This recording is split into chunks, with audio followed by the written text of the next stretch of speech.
You know what the problem with galactic civilization is? Too many rules. Specifically, Galactic Council Regulation 47V subsection 12, which states that no sentient species may bring, quote-unquote, primitive companion animals aboard registered vessels. Apparently, keeping pets shows a lack of evolutionary sophistication. Yeah, tell that to Captain Jake Morrison of the freight hauler Rusty Bell, who's been smuggling his golden retriever Buster across 17 star systems for the past 6 months. Jake figured he was pretty clever. Built a hidden compartment behind the waste recycler, taught Buster to stay quiet during inspections, even trained him to use a litter box like some kind of oversized space cat. The plan was foolproof, until Commander Vextal showed up for what should have been a routine customs check. Vextal was one of those by-the-book types from the Zentarian Enforcement Corps. Picture a 7-foot-tall praying mantis wearing a military uniform and you're halfway there. The other half involves imagining that praying mantis has a superiority complex and a personal vendetta against anything that might be having fun. Captain Morrison, Vextal clicked in that irritating way Zentorians do when they think they're being official. I am conducting a standard compliance inspection. Please present your cargo manifest and biological contamination certificates. Jake handed over the paperwork with his best innocent smile. Everything's in order, Commander. Just hauling mining equipment to the Kepler stations. Nothing interesting. That's when Buster decided to have an opinion about something. Maybe it was the smell of Vextal's pheromones, maybe it was boredom, but 50 pounds of golden retriever came barreling out of the hidden compartment like a furry missile of terrible timing. Buster took one look at the giant bugman and did what any self-respecting dog would do. He barked. Loudly, repeatedly.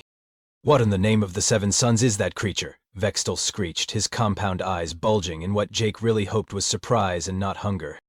That's my emotional support lizard, Jake said, which was possibly the stupidest lie in the history of interstellar commerce. Very rare breed. Technically, not a pet. Vextal's mandibles twitched in what might have been amusement if Zentorians were capable of humor. Captain Morrison, you are under arrest for violation of Galactic Council Regulation 47B, and that is clearly a Terran canine, not a lizard. How can you tell? Jake asked, genuinely curious. It has fur, and it's wagging its tail, and it just licked my leg. Fair points, really. Jake sighed and put his hands up while Buster continued his campaign of enthusiastic friendliness toward their new insectoid friend. So what happens now? Now you face trial before the Galactic Court, Vextal announced, with the kind of dramatic flair that suggested he'd been practicing this speech. And your primitive companion will be disposed of according to regulation. Jake's blood went cold. Disposed of? Ejected into space. It's considered the most humane method. That's when Jake Morrison, freight captain and generally law-abiding citizen, decided he was done playing by the galaxy's stupid rules. The Galactic Court of Justice was exactly as pretentious as you'd expect. Picture the most overblown courthouse you've ever seen, then multiply it by alien ego and add floating platforms for judges who apparently thought sitting at ground level was beneath them.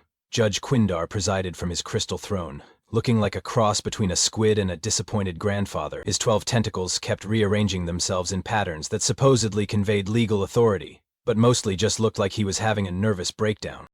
The defendant stands accused of harboring a primitive companion in violation of Galactic Council Regulation 47B, Quindar announced in his wet, bubbling voice. How does the human plead?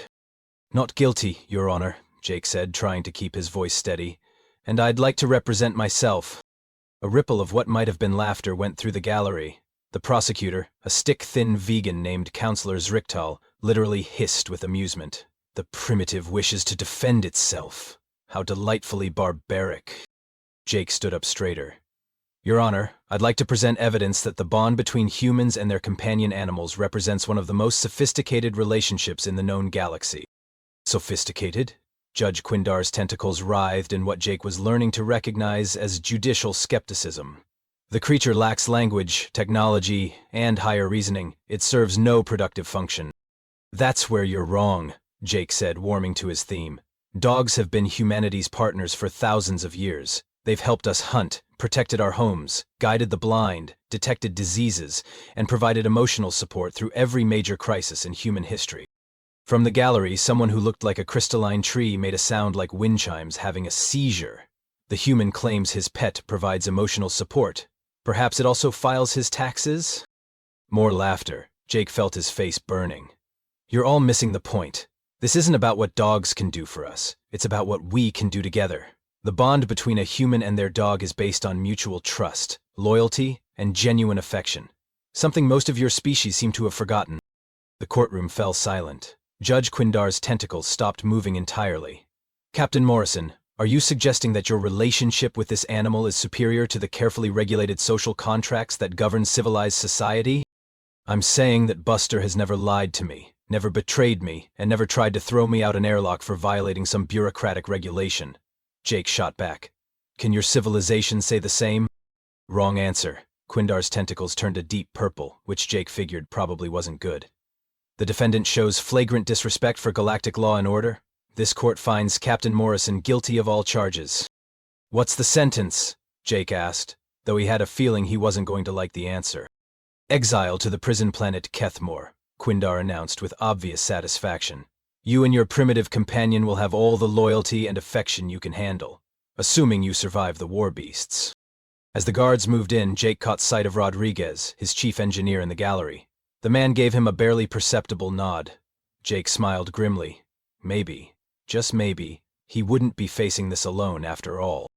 Kethmore looked exactly like what you'd expect from a prison planet, designed by sadists with a flair for the dramatic. Red sand stretching to the horizon, two suns that seemed personally offended by the concept of comfortable temperatures, and the kind of wind that sounded like it was practicing to be a banshee. The transport ship dumped Jake and about 30 other prisoners onto a landing pad that had seen better days, then took off so fast you'd think the pilot was being chased by his ex-wife.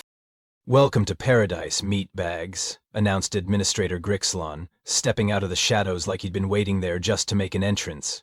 Picture a rhino that decided to walk upright, put on a uniform, and develop a really unpleasant personality. I'm your warden, your judge, your jury, and, if you're really unlucky, your executioner. The rules are simple. Don't die too quickly, it's bad for morale. Jake scanned the other prisoners. There was a collection of species he'd never seen before, all looking about as thrilled as you'd expect from people who'd just been sentenced to gladiatorial combat. A few humans were scattered in the group, but most were keeping their heads down and their mouths shut. Now then, Grixlon continued, clearly enjoying himself. You'll be housed in cell blocks according to your species' atmospheric requirements. Meals are twice daily, assuming you earn them.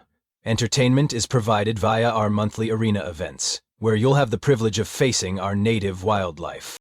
What kind of wildlife? Asked a nervous-looking prisoner with blue skin and too many arms. Grixlon's face split into what might have been a smile if smiles were supposed to be terrifying. Warbeasts. Genetically modified predators, originally bred for military purposes. They're faster than you, stronger than you, and significantly more motivated to kill you than you are to kill them. Questions? Nobody had any questions. Smart prisoners. As they were herded toward the cell blocks, Jake felt something brush against his leg. He looked down to see a familiar golden shape pressed against his side. Buster had somehow made it through the entire transportation process without being detected. Rodriguez, you magnificent bastard, Jake thought. Their cell was about as luxurious as you'd expect from a prison carved out of rock on a desert planet. 2 bunks, a waste disposal unit, and a water dispenser that looked like it had been repaired with spare parts from a junkyard. Jake sat on the lower bunk and Buster immediately jumped up to lie beside him. Well, boy, Jake said, scratching behind Buster's ears, I guess it's just you and me against the universe now. From the cell across the corridor, a voice spoke up. Did that human just bring a pet to a gladiator planet? The voice belonged to something that looked like a cross between a crab and a professional wrestler. Apparently, replied another prisoner, this one resembling a very unimpressed gecko. Think it'll last 5 minutes in the arena? The human or the fuzzy thing? Either one?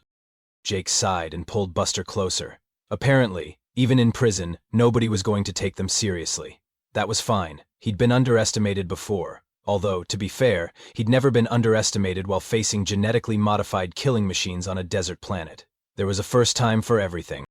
The next morning came way too early, announced by a sound that could charitably be called an alarm and more accurately described as the dying screams of a mechanical demon.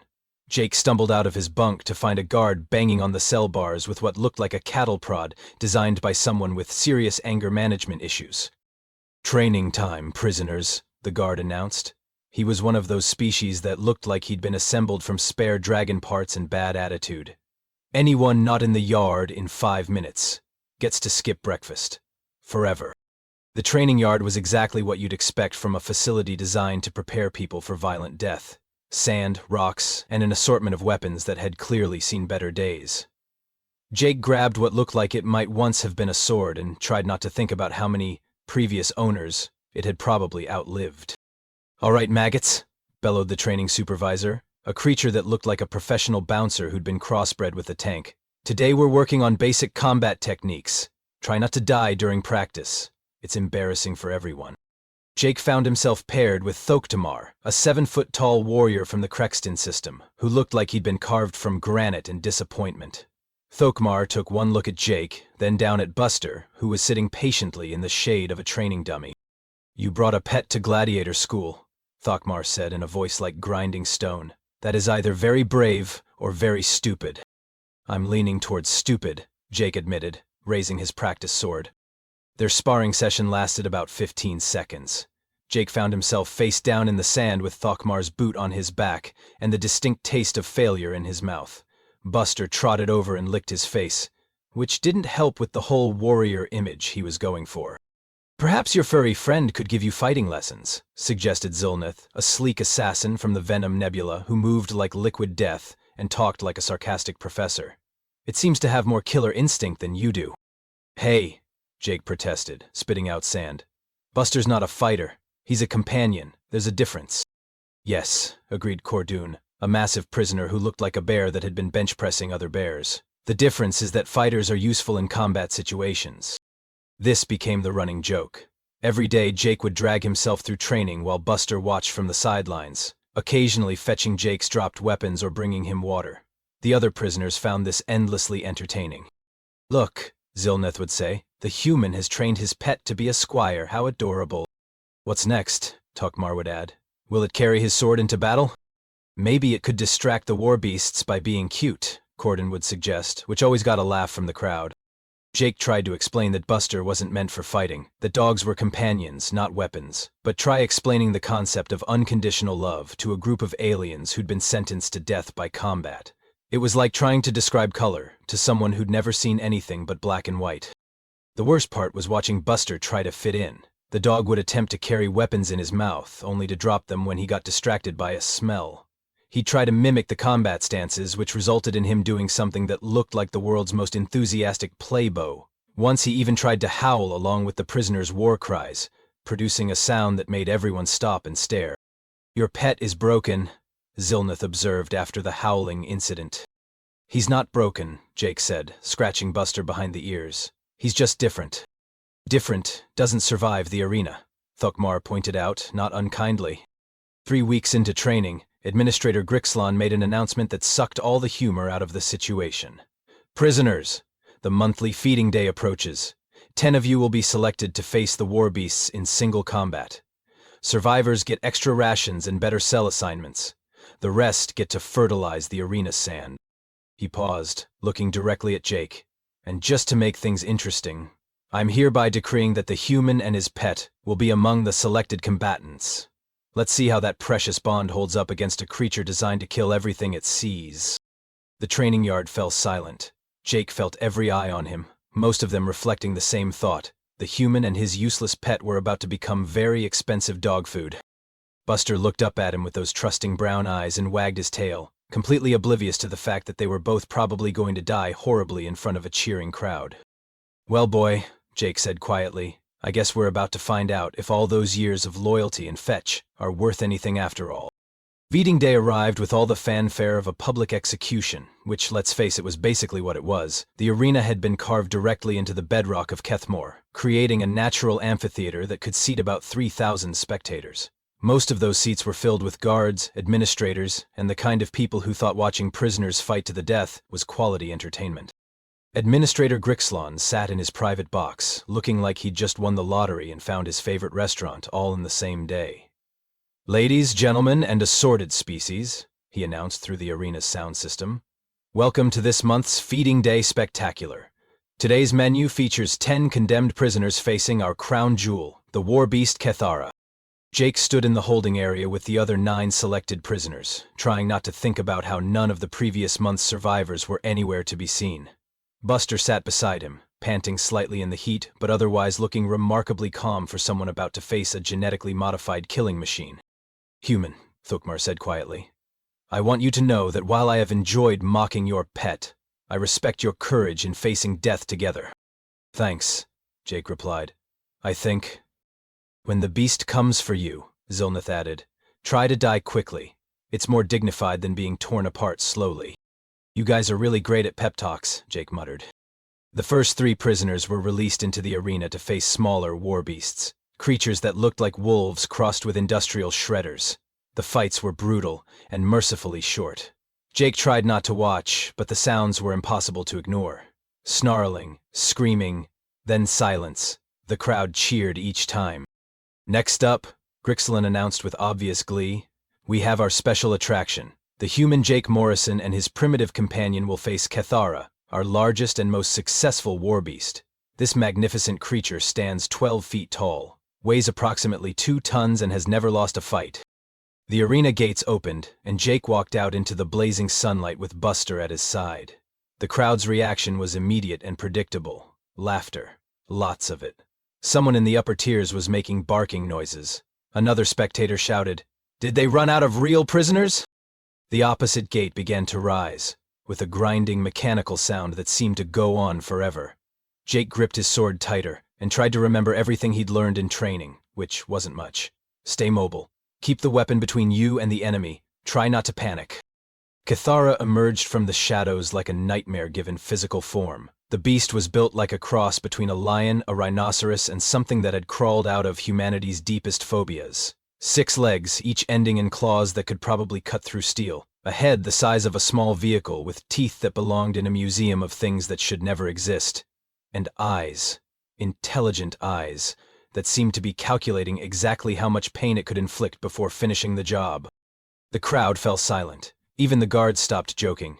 This wasn't just a big predator. This was a walking extinction event. Cathara fixed its gaze on Jake and began to move. Not running, not charging, just walking with the kind of confidence that comes from never having met anything that could hurt you. Jake raised his sword, knowing it was probably useless, but needing to do something with his hands. "Stay back, boy," he whispered to Buster. "This one's out of your league." The beast was 30 feet away when it decided to stop playing with its food. Ketra launched itself forward with a speed that made Jake's training partners look like they were moving through molasses. Jake threw himself to the side, feeling claws whistle past his head, close enough to part his hair. He rolled, came up running, and tried to get behind the beast. Cathara spun around like it was on a turntable, catching Jake across the chest with one massive paw. He flew backwards, hit the arena wall, and discovered that armor designed for prisoners didn't actually stop anything important from getting broken. The crowd was cheering again. Jake struggled to his feet, tasting blood, and saw Cathara padding toward him with the unhurried pace of something that knew the outcome was inevitable. His sword was somewhere in the sand. His ribs felt like they'd been rearranged by an enthusiastic amateur, and Buster was still sitting exactly where Jake had left him, watching with those calm brown eyes. "Run, boy," Jake wheezed. "Get out of here!" Cathara was 10 feet away when it happened. Buster stood up, walked calmly to a position between Jake and the beast, and began to bark. Not the playful bark Jake was used to, but something deeper. Something that carried the voice of every dog that had ever stood between danger and someone they loved. The beast stopped. Actually stopped. And for the first time since entering the arena, those intelligent eyes showed something other than predatory confidence. They showed confusion. Buster continued barking, but he was also doing something else. He was moving, circling, keeping himself between Jake and Cathara while making noise that seemed to be having an effect on the beast's nervous system. The creature kept trying to focus on Jake, but every time it moved, Buster was there, barking, weaving, being impossible to ignore. "What is it doing?" someone in the crowd shouted. Jake realized what was happening. Buster wasn't trying to fight the beast, he was hurting it. Doing what dogs had been bred to do for thousands of years, using instinct and intelligence to control something bigger and stronger than himself. Cathara, for all its genetic modifications and combat training, had never faced anything like this. It was designed to kill, not to be managed. As Buster continued his herding dance, the beast became more agitated, more confused, less focused on its primary target. That's when Jake saw his chance. While Kethara was distracted by Buster's performance, Jake retrieved his sword and positioned himself behind the beast. But instead of attacking, he started making noise too, shouting, banging his sword against the arena wall, adding to the chaos that Buster was creating. The beast spun toward Jake, but Buster was there again, barking, moving, keeping it off balance. Then Jake was making noise from another direction. The creature tried to track both threats but couldn't focus on either one. For 10 minutes, human and dog worked together in perfect synchronization. Jake would distract, Buster would herd, and slowly, methodically, they drove the massive predator toward the arena wall.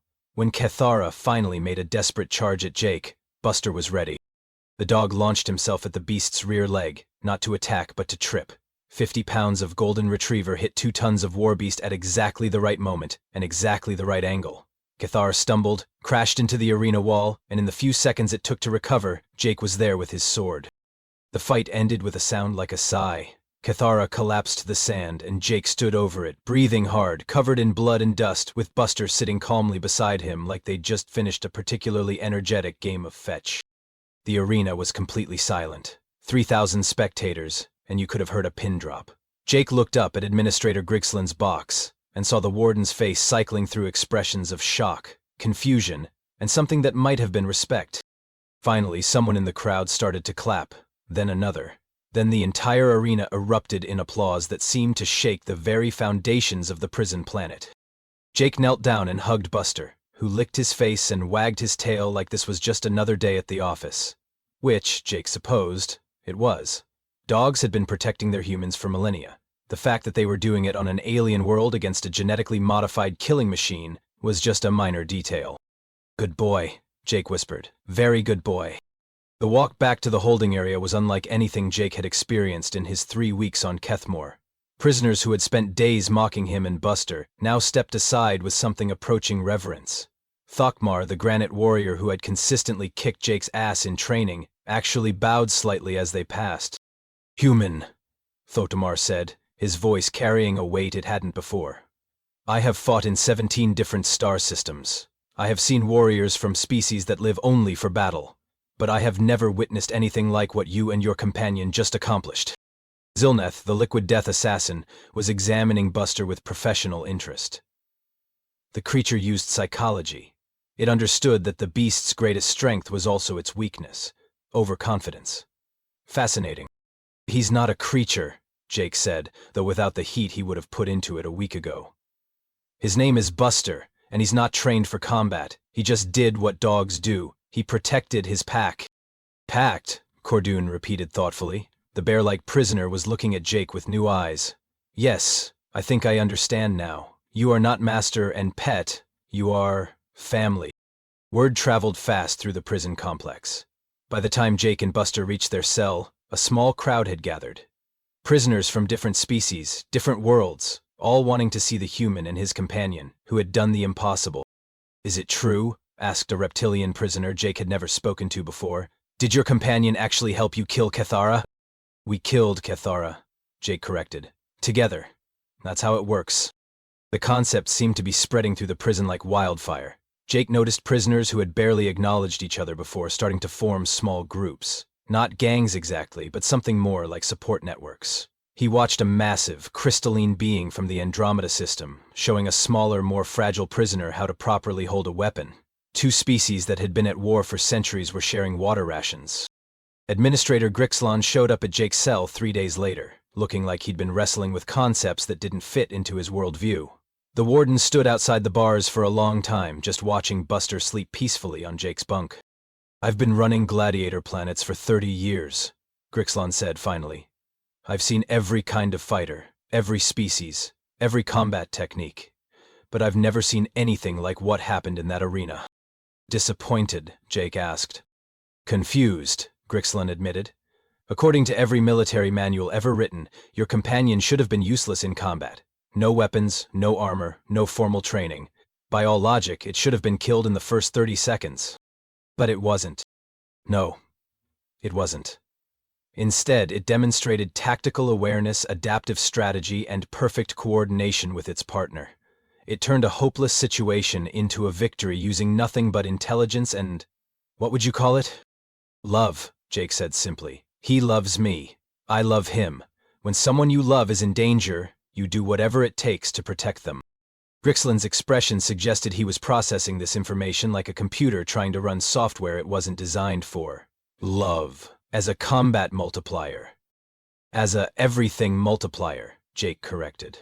Dogs don't fight because they're trained to. They fight because they choose to, because they've decided that your life is worth more than their own safety. The warden was quiet for a long moment. I'm reassigning you to the senior prisoner block. Better quarters, better food, supervisory responsibilities. And your companion will be officially recognized as a... what's the term? Service animal, Jake suggested. Service animal, with all appropriate accommodations. After Grixland left, Jake sat on his bunk and scratched Buster behind the ears. The dog opened one eye, yawned, and went back to sleep. Just another day at the office. Over the following weeks, Jake watched the prison transform. Prisoners who had survived by being the strongest, the fastest, or the most ruthless began to understand that there was another way. They started forming partnerships. Not just alliances of convenience, but genuine bonds based on mutual support and protection. Tokmar adopted a small, nervous creature from the Proxima system who had been getting beaten up daily. Within a week, the little being was standing straighter, speaking up in conversations, and had somehow taught Tokmar to laugh. Actual laughter, not the cruel mockery that had passed for humor before. Zilneth began teaching combat techniques to prisoners who had never held weapons, not to make them killers, but to give them confidence. Strength shared is strength multiplied, she would say, which was pretty philosophical for someone who used to murder people for a living. Even Cordoon, the massive bear warrior, started a program where stronger prisoners would mentor weaker ones. Pack behavior, he called it, with a meaningful look at Jake and Buster. The monthly feeding days continued, but something had changed. Prisoners no longer fought alone. They fought in pairs, in teams, using coordination and mutual support to overcome opponents that should have been impossible to defeat. The survival rate went from roughly 20% to nearly 80%. Administrator Grixland started attending these fights with the expression of someone watching his entire understanding of the universe get rewritten. Jake would sometimes catch the warden staring at Buster with the kind of fascination usually reserved for alien artifacts or natural phenomena. You know what the funny thing is? Jake said to Buster one evening, as they watched the sunset through their cell window. They all think you're some kind of tactical genius, but you're just being a dog. You saw someone you loved in danger and you did what dogs do. You helped. Buster wagged his tail and licked Jake's hand, which was probably the most profound philosophical statement anyone had made on Kethmore in decades. 6 months later, when a Galactic Council inspection team arrived to investigate reports of unusual prisoner cooperation, they found a facility that barely resembled the gladiatorial death trap it had been designed to be. Prisoners were working together, teaching each other, forming bonds that transcended species barriers. The death rate had dropped to almost zero. Escape attempts had actually decreased, because prisoners were finding meaning and purpose in their relationships with each other. The inspection team's report would eventually lead to a complete revision of Galactic Council policies on companion animals, prison management, and the nature of interspecies cooperation. But that's a story for another day. For now, Jake Morrison and his golden retriever Buster were content to sit in their cell, watching the stars come out over the desert planet that had become home. They had proven something that the galaxy's most advanced civilizations had forgotten, that the bond between two beings who genuinely care for each other is the most powerful force in the universe. Even if one of those beings happens to be a dog who just really likes playing fetch and protecting his human. Especially then. The galaxy had learned not to underestimate humanity's best friends, and considering how humans tended to react when you threatened their dogs, that was probably a lesson worth remembering.